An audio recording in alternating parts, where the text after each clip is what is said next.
Well, guys, I am currently sitting in my bedroom at my parents' house because I moved back home. I'm not in the basement. We don't have a basement, otherwise, I probably would be. No, it's not because I'm a loser, although some days I do feel like one. I'm not going to lie. Welcome to Trash the Game Plan podcast. I'm your host, Maddie Schmidt. First off, thank you guys so much for tuning in to episode 1 of the podcast. I am super excited to get this podcast rolling and just be real with you guys. In today's episode, you can expect a rundown on what this podcast is, why I decided to start it, who I am, and why you should listen, or why I hope you continue to listen. So let's get right to it. As I said before, I am currently in my bedroom at home. I moved back home after college, something I never thought I would do, something I didn't think was in the cards for me. I thought I would graduate and have a job lined up right away. That hasn't been the case. I graduated from a top 5 public university, the University of Florida, over a year ago. Over a year ago, with a near perfect GPA. Not to brag or anything, but it was a 3.97. I thought I would have a full time job ready to roll for when I graduated. That wasn't the case. And it's not because I didn't try or I didn't work hard. I applied, I networked, I still do those things.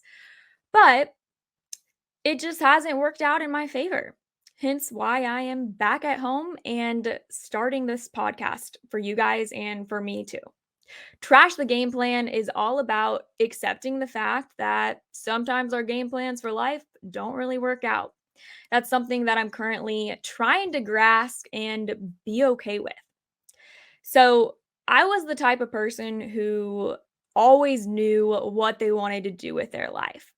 I grew up in a family that raised me to believe that hard work can take you absolutely anywhere in life. That's something I hold near and dear to my heart, and it's something I still believe, but sometimes that hard work doesn't take you where you think it's going to take you, or it doesn't take you there in your time frame. As a little girl, I grew up knowing what I want to do with my life. I want to be the next Erin Andrews. I'm going to be the next Sarah Walsh, the next Laura Rutledge, the next Carissa Thompson. That was my goal. That was my dream. I wanted to be a sports reporter. Don't get me wrong, that is still what I want to do. That's my goal. That's my dream. And that is what I am working towards. But it hasn't necessarily worked out the way I thought it would or the way I think I want it to. When I was little, I made mock sports reporting videos and I sent them off to numerous organizations, just saying, hey, watch out, I'm coming. Might be young, but I'm coming. Side note, I was fortunate enough to receive a phone call back from College Game Days Lee Corso. That was one of the best days of my life. Shout out to Lee Corso. You made me believe anything is possible. Anyways, moving on to high school, I started my own sports blog, mygamedaygal.com. I still keep up with it to this day. There is some pretty old stuff on there. Please do not dig it up and embarrass me. But that's besides the point. I knew what I wanted to become, and I thought that if I did all these things, it would just happen. But that hasn't necessarily been the case. Hence why I'm here back at home starting this podcast. I had always known that I wanted to go to the University of Florida, and their acceptance rate is not necessarily very high. So I worked my butt off in high school. I studied all the time. Yeah, I was a nerd. I was a straight A student and it paid off. I got accepted into UF, go Gators, and went to my dream school. Graduated with a degree in journalism and a specialization in sports media. I thought that that's what I needed to do to land this dream job. But flash forward back to graduation, that full time job, it wasn't lined up. So here I am starting this podcast. No, I didn't get a full time job because I didn't try. I did try. I tried really hard and I am still trying. I networked, I applied for jobs, I still do those things, but here are some of the responses that I've received from hiring managers and employers out there in this industry. Maddie, I can't hire you because you look too young. Well, first off, yes, I do have a baby face, but what am I supposed to do about that? Sorry, I have good genes.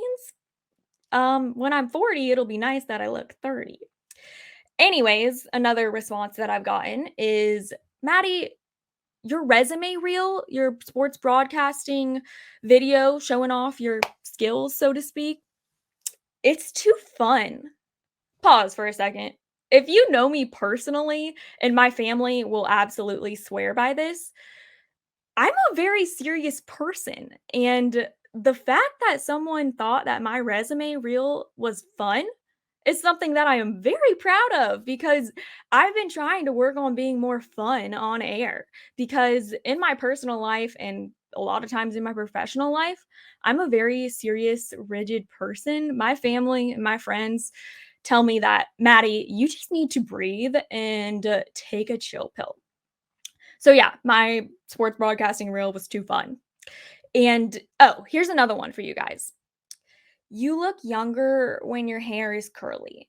You should straighten it more. Oh, and also, we don't really like it in a bun. Excuse me? Like, I thought this is 2022.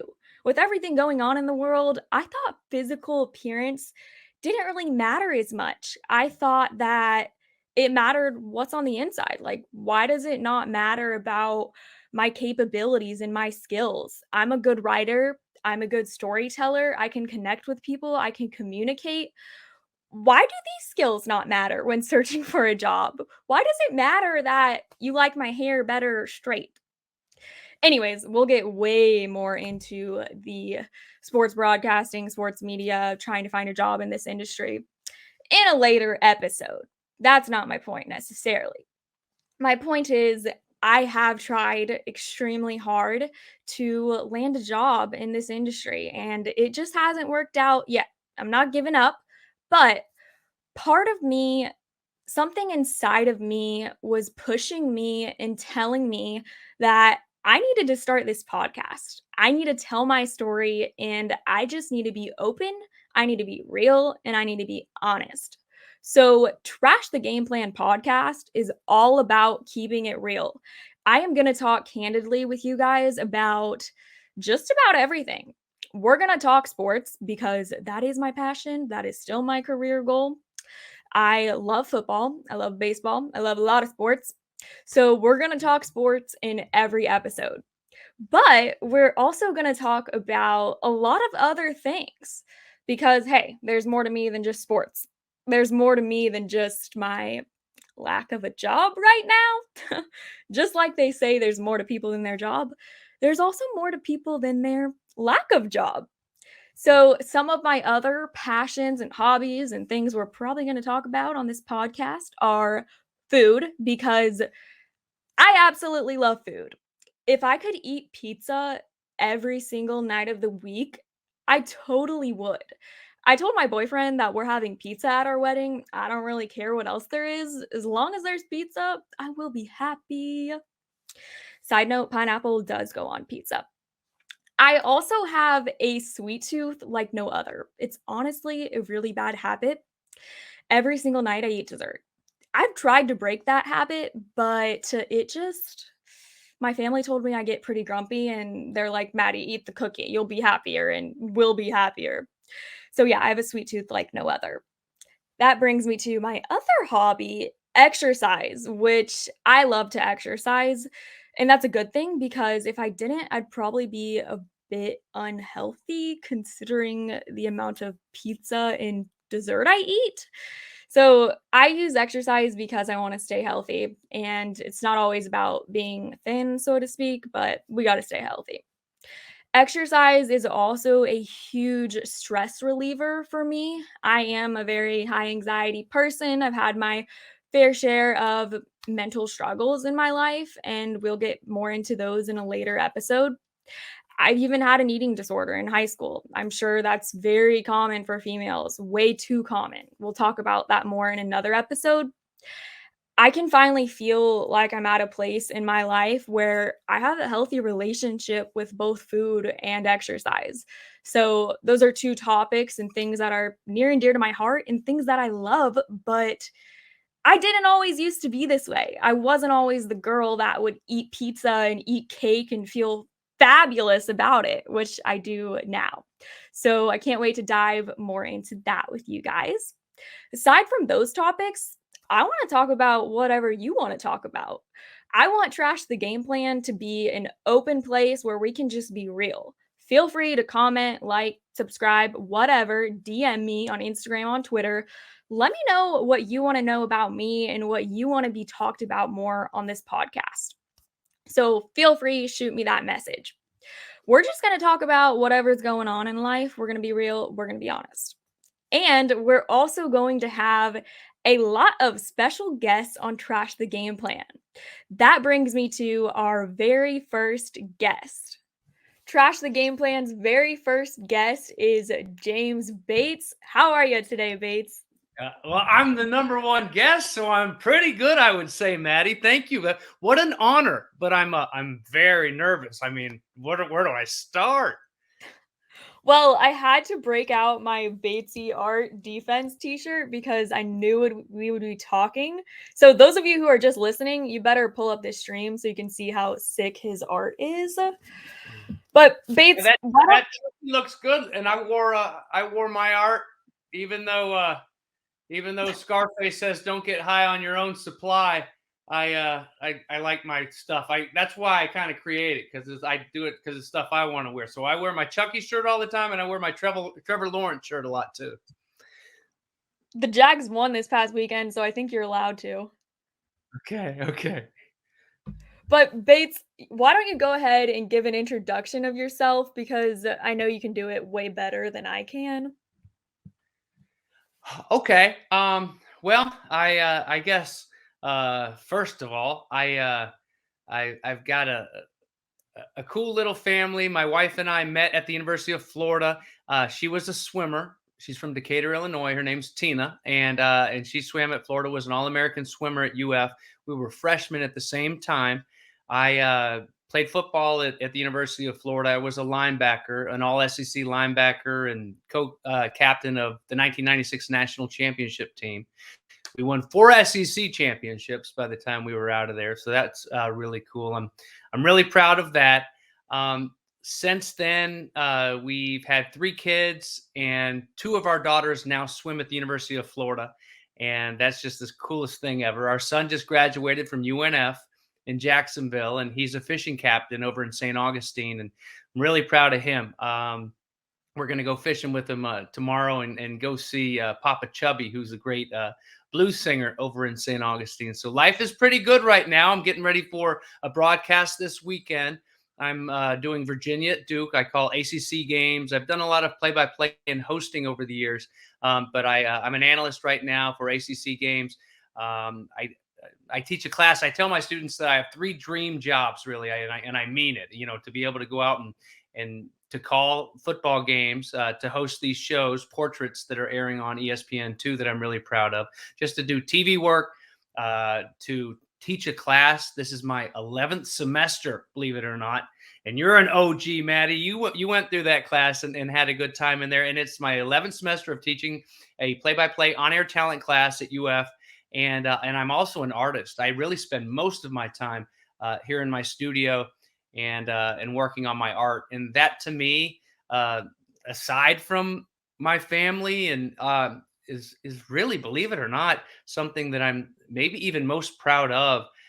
Just the fact that I just was self-taught, always kind of creating and stuff. But when it comes to painting, it's I never really had any classes, but I just knew that I wanted to create art, and I just started doing it, and people started liking it, and it really, it allows me to be home a lot more. And when my football season broadcasting is over with, I just shut it down and I paint, and I've done a lot of cool pieces over the last year, and I've got a cool dog, Hank. I think that kind of covers it. Is that enough? That was I fast enough for you? Yeah, that was perfect. First off, very sweet of you to mention your wife first when introducing yourself. Well, that's my buddy. I mean, like, and from day one, we like when we first met on campus, we dated all through school. Like I said, we were freshmen at the same time, and she's always been my best friend and continues to be. We let's see, today as we shoot this, in 2 days. In 2 days, it was the anniversary of our first date, and it will be 31 years that we've known each other and that we've dated. So that's crazy. And but we've been married for going on 26 years, but 25 years this past June. So she's like she's just my best friend, and I could any of the stuff that I mentioned that I listed off. I couldn't do it without her, so I have to. I think it's a state law that I have to mention her, Maddie. I think it is too, so good job. What was your first date in Gainesville for those that are Gators watching this? Gator daters. Well, it was. We went to Pizza Hut, and I think that Pizza Hut is still there on Archer. And I mean, not that there are any like really fancy Pizza Huts, but it's not the nicest Pizza Hut. We actually went on a double date with one of her swim teammates, named Ryan, and with Danny Warfel. And we went to this Pizza Hut, and we went to see Last of the Mohicans. And our youngest daughter, Georgia, she we told her that we drove by there once, and we told her that that was our first date, and thinking that she would think that it was sweet or whatever. And she's just like, she just has, still to this day, she hasn't let me live it down. She's like, Dad, like, why would you do that? Why would you? I mean, you should have just taken her to Subway or something. You know how gross that is? I'm like, it's not. And she's just killing me. But yeah, so Danny Warfel was there with us on our very first date. Wow, yeah, I've never been inside that Pizza Hut, but from the outside, I can only imagine what it looks like on the inside. Oh, it's beautiful. Chandeliers. It's Oh, yeah, no, no, no. I might have to check it out. So, you mentioned Danny Warfel and playing for the Gators, you were a national champion. I know you're a busy dude, but you've had to watch some Gator football so far this season. What are your thoughts, Bates? Well, I love Billy Napier, and I'm so happy that he's our guy, that he's our head coach. He From day one, he has put everything into this program. He's fought, so I think the guys have no choice but to play their butts off for him, because he's coaching his butt off. He's out recruiting. He's putting everything into being a Gator, and all of his heart. And so that's all I can ask. I don't, you know, I don't want to be, oh, if we don't win championships, isn't that a shame? It was just a wasted season. I mean, yeah, I want to win every game, and I want to win all these rings.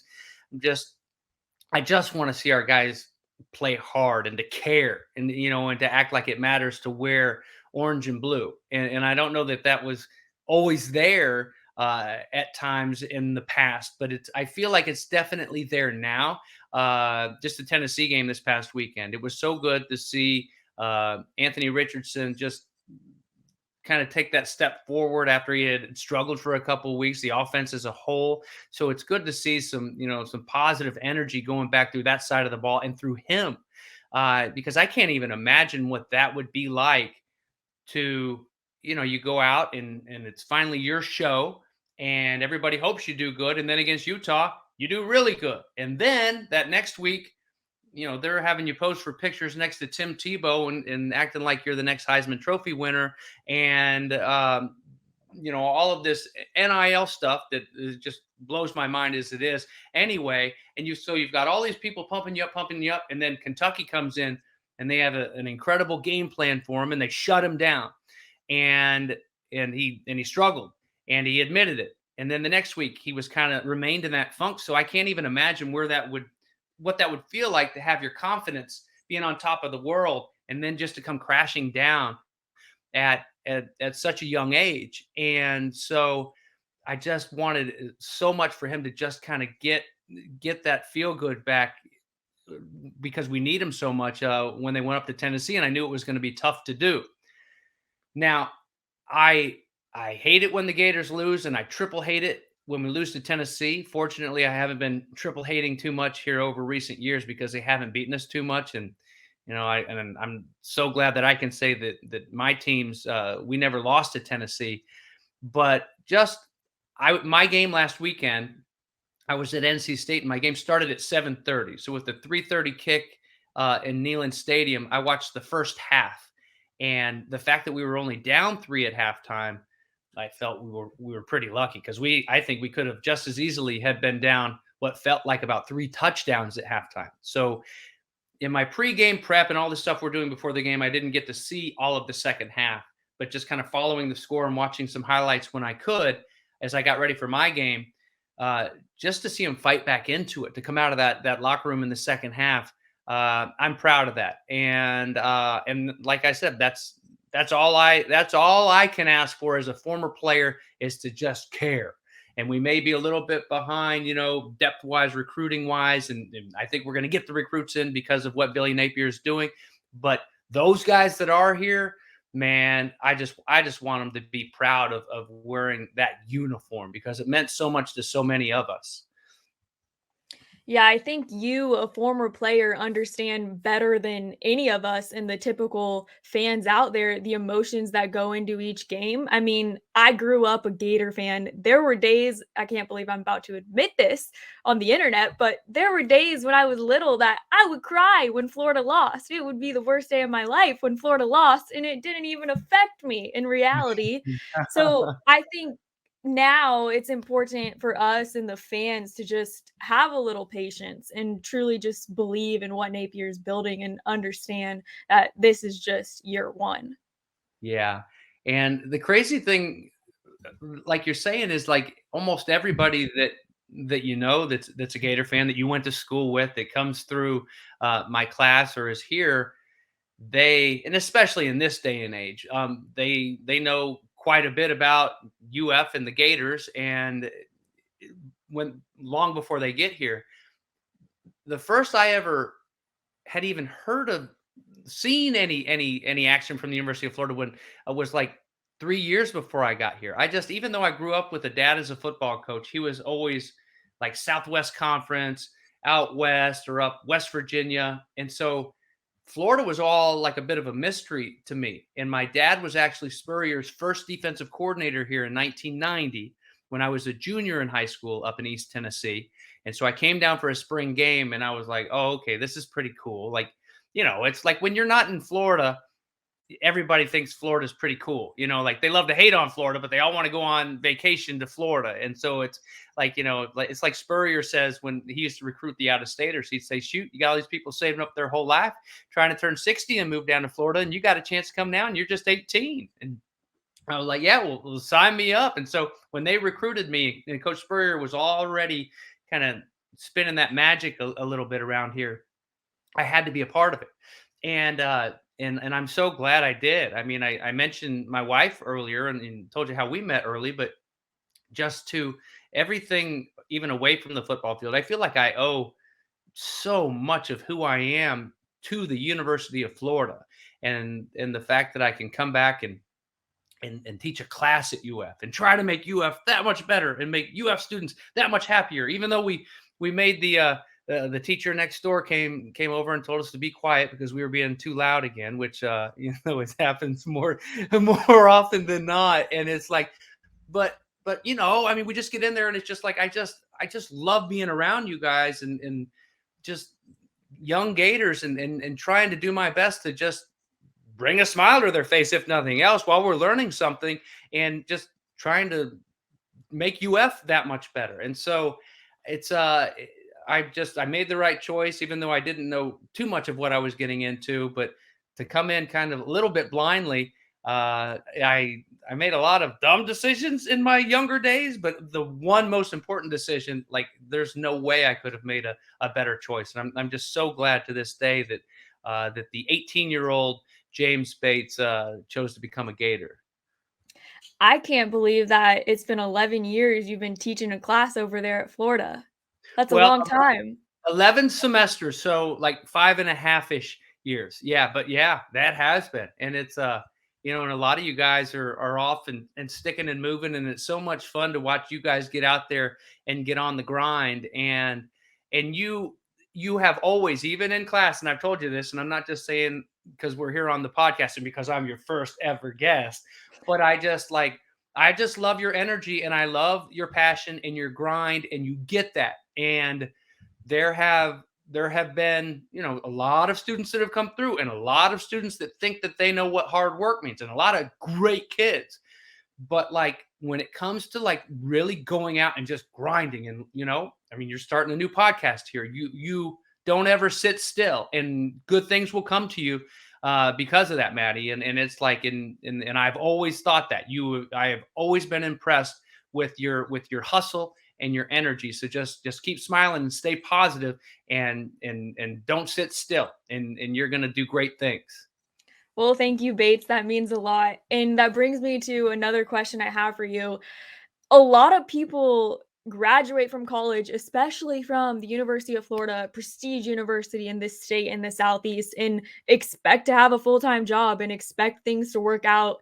Here I am. You said I'm a hard worker and I don't have a full time job. What advice would you give to me and people out there that are in my situation? And I'm being pretty open talking about it, but there are people out there struggling that won't even talk about it. So, what advice would you give? Well, I'm 49 and I don't have a full-time job. So maybe I'm not the best person to ask. Um, yeah, just just keep doing your thing, and it's going to happen, and for some people it happens in different ways, and eventually they won't be able to ignore you. I mean, and you just keep putting things down, and you know the it wouldn't be that great of a story if you slipped right into it, and here I am doing this. And I think you got to give yourself credit, because you haven't just sold out and like, oh, let me go take this job just because it's a job. You're trying to get the job, and you're trying to, the stuff that you focus on. um it's it's the cream of the crop. It's the high end stuff. I mean, you talk football, you talk, the NFL, and big time college football, and professional sports. And so it takes a lot to break into that, and there are a lot of different ways to go about it. And 2 years, how long ago did you graduate? A little bit over a year, last August Right. 2021. Yeah, so just keep doing your thing. I mean, look at all these people that want to get into TV. They're just as you really want to get into sports and TV. The one thing I would say, maybe, and I don't know exactly everything that how you've gone about it, but there's an entire world of TV shows, television production, competitive competitions that are being televised. And make sure that you're not, and I'm not saying you are, but make sure you're not above any of that. Because I started, shoot, when I first realized I wanted to do more hosting and play-by-play type stuff, rather than just, hey, let's sit him in the analyst chair because he was a football player. Shoot, I did paintball and BMX bikes and drag racing and cheerleading. And and all my buddies, they'd be like, "Oh wow, man, you're lucky. You're going out to where, San Antonio, to do cheerleading this weekend." And I would never tell them that it was like just like the 6-year-old. It was like the Pipsqueak cheerleaders. They had this show. I never would let them know that, because I was like, "Yeah, just I got to go do this cheerleading, so I'll be back." Like, but all that stuff, and it just, those reps make you better, and it's because of those connections, and that give you that next step. So make sure that you go after those people, and you seek out some of those jobs as well. A guy named Evan Lepler is a play-by-play guy that I worked with this past weekend in Raleigh, and I had him join our class today. I'm just getting home from our class on Zoom. And we talked about that a lot during class, because he does the play-by-play for not only football and basketball, but ultimate frisbee, axe throwing, cornhole, field hockey, the first real stuff. And what else maybe what else can I offer? Like really my first good play-by-play gigs were because I had something else to offer. I used to do this least access show in town, and it was like a come on in and sit in the studio. It was like Wayne's World almost. And people would come in and we would have a great time. We would there's so many athletes and musicians and artists here in Gainesville. So I would have all these different people, and it was an hour show live. And so you're sitting there, and it teach you to think on your feet and to ask questions, get questions from answers, and all this. But after a couple of years of doing that, I was like, hey, let's just start doing. I've always been fascinated with cool gritty documentaries. Let's start doing some little documentaries on here, and let's go out of the studio. So we created what was called the James Bates Show, and we did that for about a year. And CBS Sports Network, they saw a couple shows that we did, and they said, hey, we want you to do these on a national scale. And about the same time, I was starting to do more football play-by-play. And so as part of the deal, I said, I'll do them for you, but I want some play-by-play work. And the first thing they ever gave me was water polo. So I did, and it's such a rush. It's such a cool challenge. And one thing I'm very proud of is to hang up that phone. And I've done this many times, hang up that phone and then Google search water polo, because other than a lot of swimming and they got to cut their nails so they don't scratch each other, and they're trying to throw it in the net. And I don't think they touch the bottom of the pool. I didn't know anything about water polo. And I'm around a lot of swimmers, but I didn't know anything. So you got to become a pro immediately. So maybe it's that angle. Maybe it's, what else can I bring to the table? Maybe I don't want to go work, and be a stage manager for a little bit and in the production truck for a year or whatever. But you know what? This is a way some people go about it, is I want to get under this umbrella because this is an organization that I know eventually I can work for, and it's only a matter of time, and show them that I'm grinding. And by the way, at the same time, I'm still doing my podcast and I'm still doing some freelance work here, but I'm now under that umbrella. My dad used to coach for the Cleveland Browns, and Bill Belichick was the head coach.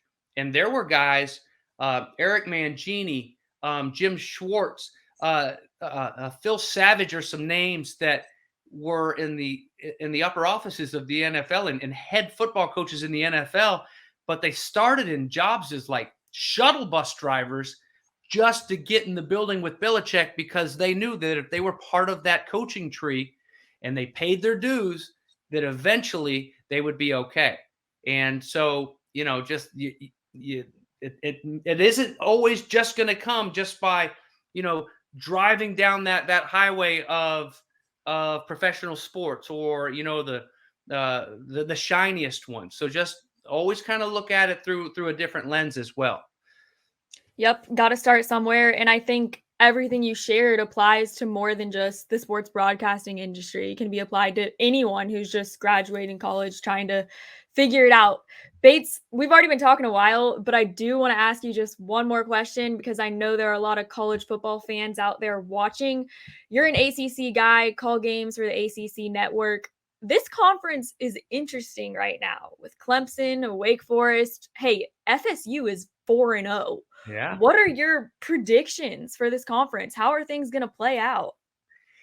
I think I feel like college football, that the wackiness that we really have seen weekly, OU going down this past weekend, Miami getting beat up by Middle Tennessee, an ACC school. I think that there's more to come. And I think a lot of times you get later in a season and teams get a lot of things cleaned up. I wouldn't be surprised if, as we get later into the season, if a team's not quite heading down that road of we can be conference champions. And so and I'm sorry to paint this a little bit broader than just the ACC. I'll try to reel it back in.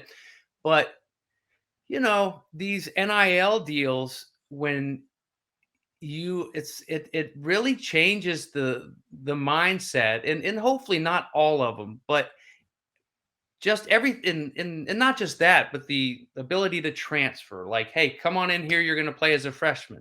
You said I was going to play as a freshman. Well, you weren't ready when you got here. Sorry, he's better than you. And so rather than just working your tail off to get on the field the next year or next week or whatever. You just transfer. And so sometimes you get these teams that if they're not quite, hey, we're okay, but we're not going to win our conference championship. Like, what is that gonna? Does that team, do they care to play their guts out? I mean, like you've seen more and more guys just not playing the bowl games, and gosh, I mean, that's a tough decision too for a lot of these. Oh, if I get hurt, it could end up costing me millions and millions and millions of dollars. So how much further back does that start to creep? And so there are a lot of factors that kind of step away from all that. Like this guy behind me here, not Lily Oh, King, but I didn't want to be a breaststroker. I wanted to be a linebacker, but like that's all I ever wanted to do was be on teams like the Boz played on and go make tackles. And now there are so many different things flying around these young guys' heads, and I think it muddies it up a little bit, and it's I think tougher to put your finger on what's going to happen. And back to what you asked me, uh, one thing that is so special about Dabo Sweeney is I think even though he's that upper tier college football program, he's able to, whether it's through recruiting, and when you are that good and you've got those facilities, you're able to pick and choose a little bit more and recruit these guys, their minds and stuff, and go see what kind of guy you're getting. Whereas some schools will do anything. Just, gosh, I know this guy is a little bit iffy in the classroom, but we really need him on the field. So let's just take a chance here. And a couple of years ago, his entire defensive line, they could have left after their junior year, and they all would have been early NFL draft picks. They all could have gone. Maybe even some might even say should have gone, but they all came back because they wanted to be a part of what they have there. They and what Dabo Sweeney has built there. So I think that when you can somehow make that work where you don't have a lot of coaches that are leaving, you don't, and you don't have a lot of players that are transferring or leaving, I think you've got something special in this day and age. So that said, and the fact that they were down last year, just because they didn't go to the championship game, didn't win the ACC. Since a lot of these guys on the team have been there, they're, in my eyes, they're the top dogs and the team to beat. I shoot. I'm a Gator, but I love the fact that the Seminoles are the gossip in college football. I think it makes college football more fun. I like to see them do well. I want to beat their butts every year in late November, but I love the fact that the Seminoles are 4-0. I love the fact when Miami's in the mix too. It's just like it's fun for college football when people are loving or hating the Notre Dames and the Florida States and the Miamis too. It just makes it a little bit more interesting. it's the competition that makes it fun. Yeah, yeah, it really is, and especially when they're closer to home, and you've like yourself, you've grown up hating them. I mean, like you hate to admit it, and I just got a message yesterday from a Gator fan. It's like, how in the world do you ever call Florida State games?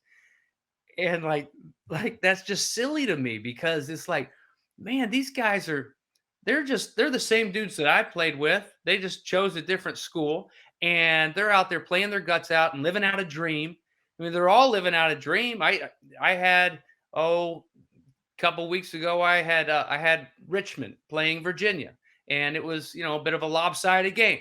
Those guys from Richmond are living out a dream, and it's like, when it's my job to showcase them and to take care of them, and the family members that are watching, those kids go make a play. They're making a play.